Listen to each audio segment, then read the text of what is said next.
As shorthand की आने वाली सारी वीडियो को देखने के लिए चैनल को लाइक करें, सब्सक्राइब करें और बेल आइकन पर क्लिक करें।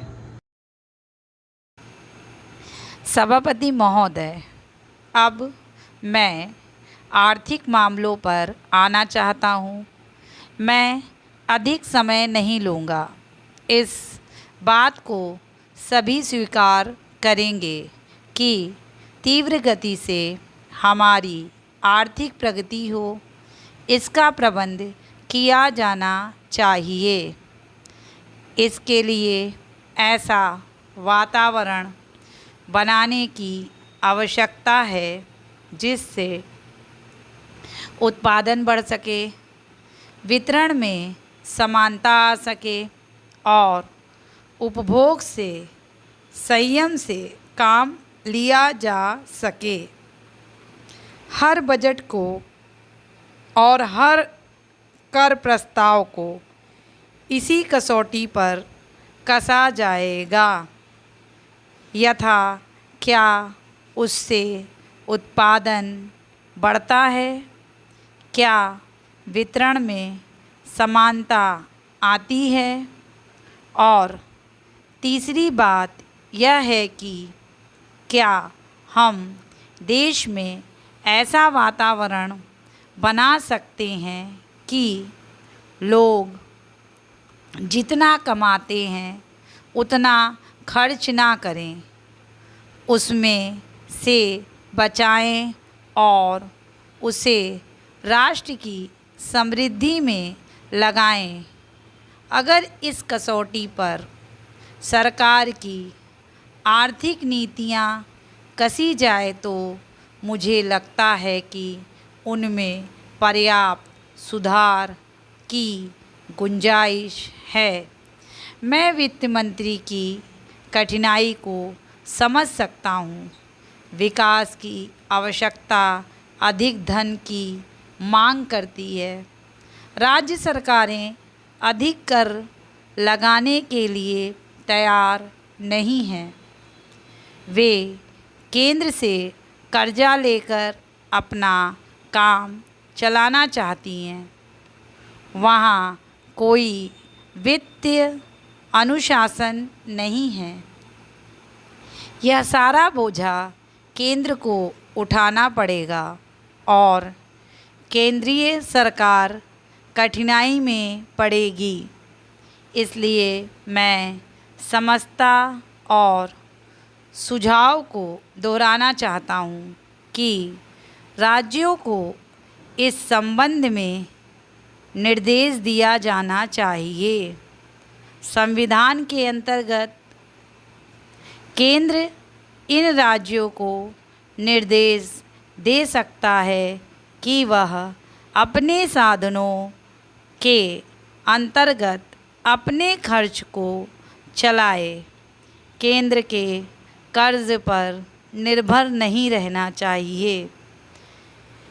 विशेष परिस्थितियों में कर्जा दिया जा सकता है, लेकिन कर्जा लेकर अपना काम चलाना यह उनका स्वभाव नहीं बनना चाहिए। अपवाद रूप में कर्जा लेकर वह किसी विशेष परिस्थिति का सामना करने के लिए प्रस्तुत हो तो उसका विरोध नहीं किया जा सकता। दूसरी बात यह है कि देश में सादगी और संपत्ति को उड़ाने के बजाय उसे उत्पादक कार्यों में लगाने का वातावरण बनाना चाहिए। मैं नहीं जानता वित्तीय मंत्री महोदय इससे कहाँ तक सहमत होंगे, लेकिन आज देश में समाजवाद की चर्चा होती आ रही है। लोगों का समाजवाद की ओर देखने का दृष्टिकोण विकृत हो गया है। लोग हमें क्या मिलता है इस ओर ज़्यादा ध्यान देते हैं। हम कितना खर्च करते हैं इस ओर ध्यान नहीं देते। समाजवाद बिना सकता है। हमारा देश कृषि प्रधान देश है।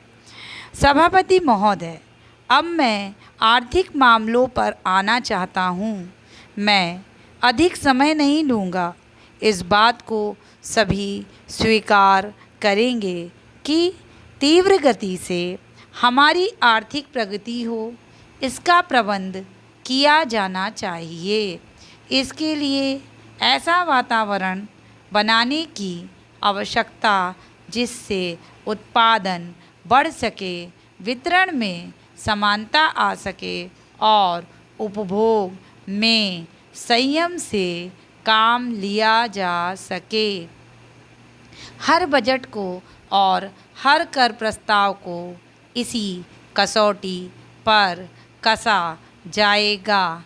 यथा क्या उससे उत्पादन बढ़ता है, क्या वितरण में समानता आती है, और तीसरी बात यह है कि क्या हम देश में ऐसा वातावरण बना सकते हैं कि लोग जितना कमाते हैं उतना खर्च ना करें, उसमें से बचाएं और उसे राष्ट्र की समृद्धि में लगाएं।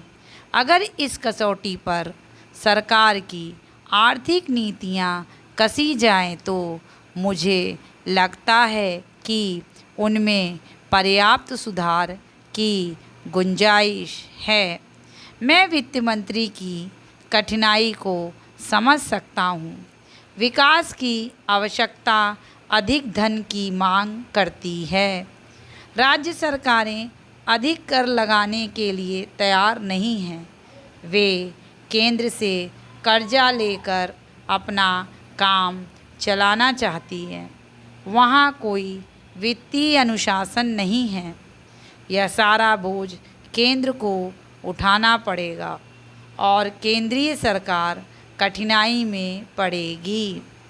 इसलिए मैं समझता और सुझाव को दोहराना चाहता हूँ कि राज्यों को इस संबंध में निर्देश दिया जाना चाहिए।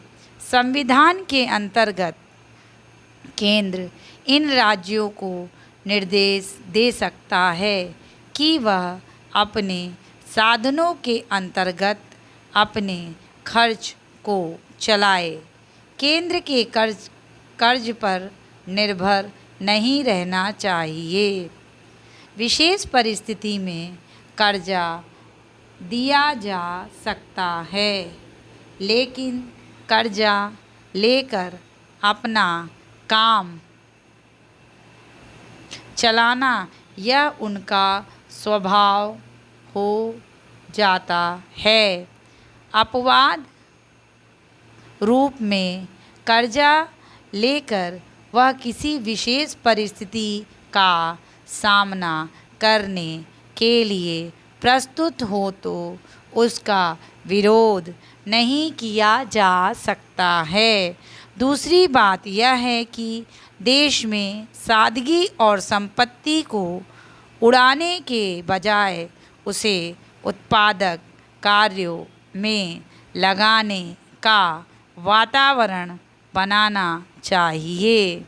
मैं नहीं जानता वित्तीय मंत्री महोदय इससे कहाँ तक सहमत होंगे, लेकिन आज देश में समाजवाद की चर्चा बहुत होती है। लोगों का समाजवाद की ओर देखने का दृष्टिकोण विकृत हो गया है। लोग हमें क्या मिलता है इस ओर ज़्यादा ध्यान देते हैं। हम कितना खर्च करते हैं इस ओर ध्यान नहीं देते हैं। समाजवाद बिना संपत्ति की अभिवृद्धि किए और बिना उसके समान वितरण के नहीं आ सकता। हमारा देश कृषि प्रधान देश है।